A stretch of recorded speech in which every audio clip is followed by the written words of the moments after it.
তদন্ত করে ব্যবস্থা নেওয়া হবে। এইরকম আছে আমরা দেখতে চাই না। আমরা চাই জনগণের পুলিশ। রাতে আমরা উপদেষ্টা আসিফ মাহমুদের সাথে কথা বলেছি। ফোন দেওয়ার পরে তিনি বললেন যে ভাই তথ্যপত্র পাঠান। আমি দুইজন আসামির, যে দুইজনের নেতৃত্বে শরীফ এবং হিল্লুল, যে দুইজনের নেতৃত্বে এইখানে 20 থেকে 25 জন হামলা চালিয়েছে, তাদের সমস্ত তথ্য আমি আসিফকে দিয়েছি। আজকে সকালে উপদেষ্টা শারমিন মুর্শিদ আমাকে ফোন দিয়েছিলেন। তাকে আমি বিস্তারিত ঘটনা খুলে বললাম এবং তাকে আমি তথ্য পাঠিয়েছি। তিনি স্বরাষ্ট্র উপদেষ্টার সাথে কথা বলেছেন, কিন্তু এখনো পর্যন্ত এই স্বরাষ্ট্র উপদেষ্টার কোন পদক্ষেপ আমরা দেখি নাই। এখনো পর্যন্ত সেই আসামিরা হাসপাতালে বসে বসে লাইভ করছে।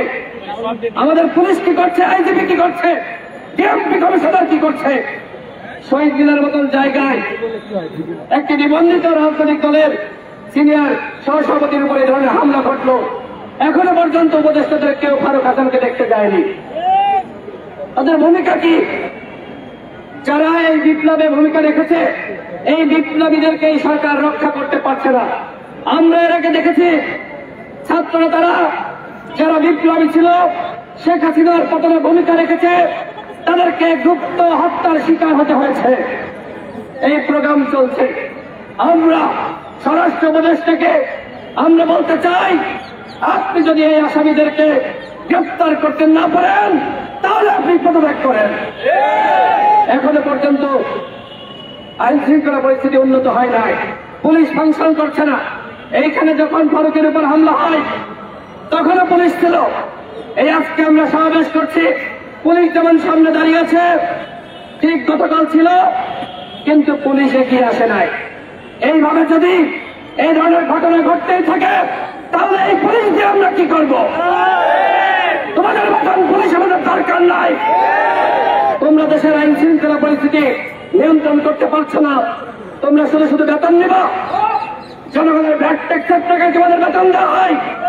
সুতরাং জনগণের জান মালের নিরাপত্তা তোমাদেরকে নিশ্চিত করতে হবে।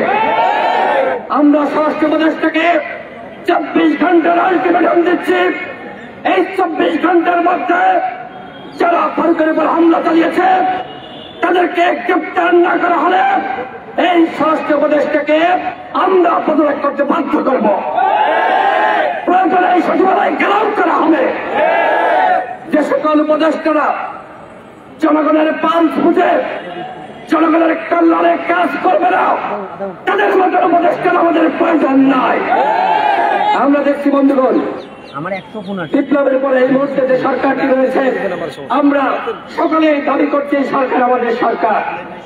এই সরকারকে আমরা সহযোগিতা করছি। ঠিক একইভাবে এই সরকারের ভুল ভ্রান্তি ধরিয়ে দেওয়া আমাদের দায়িত্ব।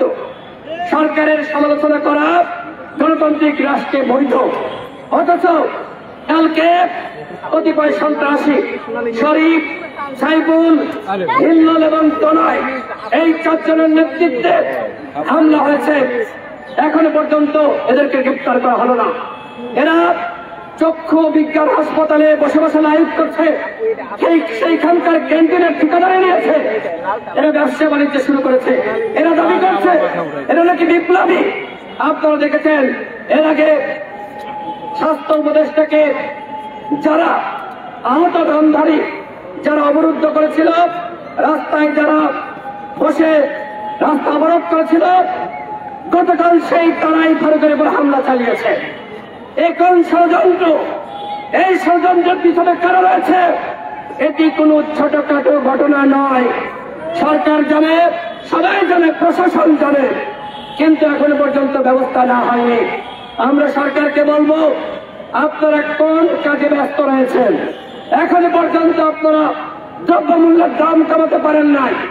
আওয়ামী লীগের যারা হাইকমান্ড ছিল, ওবায়দুল কাদের থেকে শুরু করে জাহাঙ্গীর কবির নানক, তারা পালিয়ে যাচ্ছে। শেখ পরিবারের একজনকে গ্রেপ্তার করেন নাই। আপনারা বলছেন গণহত্যার বিচার করবেন। পুলিশের, র্যাবের, বিজিবির যারা সরাসরি ছাত্র জনতার বুকে গুলি চালিয়েছে তাদেরকে গ্রেপ্তার করেন নাই, কিসের গণহত্যার বিচার করবেন? বিচারের নামে ভাওতাবাজি এই প্রশাসন বাংলাদেশের জনগণ মেনে নেবে না।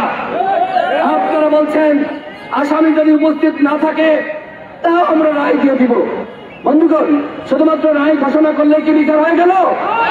এই সরকারকে স্পষ্টভাবে বলতে চাই, শেখ হাসিনাকে ভারত থেকে বাংলাদেশে ফিরিয়ে আনতে হবে, ওবায়দুল কাদেরকে ফিরিয়ে আনতে হবে। গণহত্যার মাস্টার মাইন্ডরা ভারতে থাকবে আর আপনারা বাংলাদেশে বসে রায় ঘোষণা করবেন। বিচারের নামে চতুর্ভুজের আমরা মানব না। কথা স্পষ্ট কথা, আপনাদেরকে বলেছিলাম বিপ্লবী সরকার হন, আপনারা বিপ্লবী রূপ ধারণ করতে পারেন নাই। সুতরাং আপনারা যদি এখনো জনগণের পালস বুঝে কাজ না করেন তাহলে কিন্তু আমাদের যা করারই আমরা তাই করব। আমরা ডক্টর ইউনূসকে মানি, তার বক্তব্য জনকেন্দ্রিক, তাকে আমরা শ্রদ্ধা সম্মান রেখে বলছি, যে সকল উপদেষ্টারা কাজ করছে না, জনগণের কথা শুনছে না, তাদেরকে আপনি সরিয়ে দিয়ে নতুন উপদেষ্টা নিয়োগ করুন। সর্বশেষ বলবো, আওয়ামী লীগকে দিয়ে কোনো গেম খেলে আমরা মানব না। আগামী নির্বাচনে এই গণহত্যাকারী দল নির্বাচনে যেতে পারবে না। সিইসি ইতিমধ্যে বলেছে আওয়ামী লীগকে যদি নিষিদ্ধ না করা হয় রাজনৈতিক ভাবে বা হাইকোর্টের মাধ্যমে তাহলে তারা আগামী নির্বাচনে অংশ নিতে পারবে। আমরা বলতে চাই আওয়ামী লীগকে অবশ্যই সাংগঠনিক ভাবে নিষিদ্ধ করতে হবে। বিচারের আগে কোন সাংগঠনিক কার্যক্রম পরিচালনা করতে পারবে না। এবং সিইসিকে বলবো, কিসের নির্বাচন? আওয়ামী লীগের নিবন্ধন বাতিল করুন। এরা গণহত্যা চালিয়েছে, 2000 মানুষকে গুলি করে হত্যা করেছে। আমার ভাইয়ের এখনো পর্যন্ত হাসপাতালের ভিতরে কাজ যাচ্ছে। আর আওয়ামী লীগের নির্বাচনে নিয়ে যাওয়ার নামে যে তামাশা শুরু করেছেন, এই তামাশা কোন অধিকার পরিষদ মেনে নেবে না। যারা আওয়ামী লীগকে আশ্রয় প্রশ্রয় দিবে আমরা তাদের বিরুদ্ধে আন্দোলন শুরু করব। আমরা শেখ হাসিনার মতন ভারতীয় দাবেদারকে হারিয়েছি, নতুন কোন ভারতীয় দাবেদার আমরা বাংলাদেশে দেখতে চাই না। গণঅভ্যুত্থানের পরে যেভাবে দেশ চালানো দরকার আপনারা সেইভাবে দেশ চালান। গণ অধিকার পরিষদ এই সরকারের পাশে থাকবে, সরকারকে সহযোগিতা করবে। আমরা সরকারের পতনের দাবিতে কোনো আন্দোলন করি নাই, আমরা সরকারকে সহযোগিতার জন্য আন্দোলন করছি। এই সরকার আমাদের সরকার, এই সরকারকে টিকিয়ে রাখতে হবে। তবে আইন শৃঙ্খলা পরিস্থিতি যদি আপনারা নিয়ন্ত্রণ করতে না পারেন তাহলে কিন্তু আপনারা নিজেরাই নিজেদেরকে ব্যর্থ করবেন, তার দায় আমরা নিব না। আমি সর্বশেষ আবারও মনে করিয়ে দিতে চাই, যারা গতকাল ফারুকের উপর হামলা চালিয়েছে তাদেরকে আগামী 24 ঘন্টার মধ্যে গ্রেপ্তার করানো হলে আমরা ওই স্বরাষ্ট্র উপদেষ্টাকে ঘেরাও করব এবং তার পদত্যাগ নিশ্চিত করব।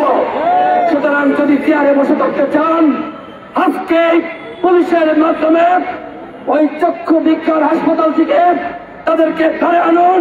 অন্যথায় গণ অধিকার পরিষদের নেতাকর্মীরা সংক্ষুব্ধ হয়ে যদি সংঘর্ষ তৈরি হয় তার দায় এই সরকারকে নিতে হবে, তার দায় স্বরাষ্ট্র উপদেষ্টাকে নিতে হবে। আমরা শাহবাগ থানায় গতকাল মামলা করেছি, আমরা জানি না এই মামলার পরে তারা কি পদক্ষেপ নেওয়ার সিদ্ধান্ত নিয়েছে, সিদ্ধান্ত নিতে হবে। এরপরে আমরা বিক্ষোভ মিছিল শুরু করব। আমাদের বিক্ষোভ মিছিল শাহবাগ দিয়ে শেষ হবে। ধন্যবাদ সকলকে। বন্ধুগণ, এ পর্যায়ে আমাদের মধ্যে বক্তব্য রাখবেন